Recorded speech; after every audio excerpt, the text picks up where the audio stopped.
మొన్న వారం దినాల కింద ఆంధ్రాలో ఇంటర్ పరీక్షల రిజల్ట్ వచ్చింది. తర్వాత తెలంగాణలో ఇంటర్ పోరలది. మళ్ళా 4 వద్దులకు ఆంధ్రాలో 10వ తరగతి చదివిన పొల్లగాండ్ల ఫలితాలు వచ్చినాయి. ఇట్లా ఒకదానికొకటి ఫలితాలు వస్తున్నాయి కానీ ఇంకా మన తెలంగాణలో 10వ తరగతి పరీక్షల ఫలితాలు వస్తలేవేందా అని అనుకుంటున్నా.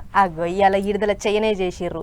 ఈ ఏడు ఎంతమంది పాస్ అయ్యిర్రు, ఎంతమంది ఫెయిల్ అయ్యిర్రు, ఏంది కథ అనేది అంతా ఒక్కసారి అరుచుకొని వద్దాం పారి. తెలంగాణలో 10వ తరగతి ఫలితాలు ఇడిచిపెట్టిండు సీఎం రేవంత్ రెడ్డి సారు. గమ్మత్ ఏందంటే ఈ పారికి కూడా చెల్లెలదే ఆవా.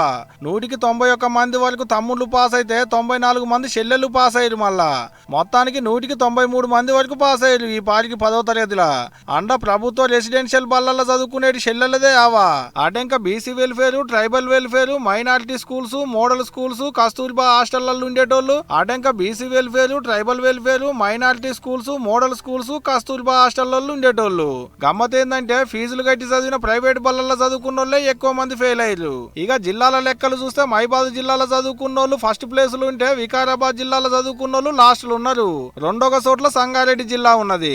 మైబాద్ జిల్లాలో 99.29% మంది పాస్ అయితే వికారాబాద్ జిల్లాలో 73.97% మంది పాస్ అయ్యారు.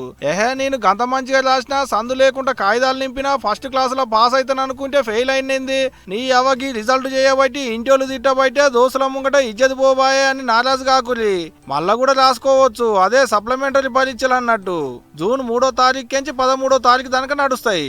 సప్లిమెంటరీ ఫీజు కట్టుకునేందుకు మే 17 వరకు ఛాన్స్ ఉంది. మళ్ళా గా ఫీజు కట్టుకుంటే అంటే ఫెయిల్ అయినా మళ్ళా పరీక్షలు రాసుకోవచ్చు అన్నట్టు.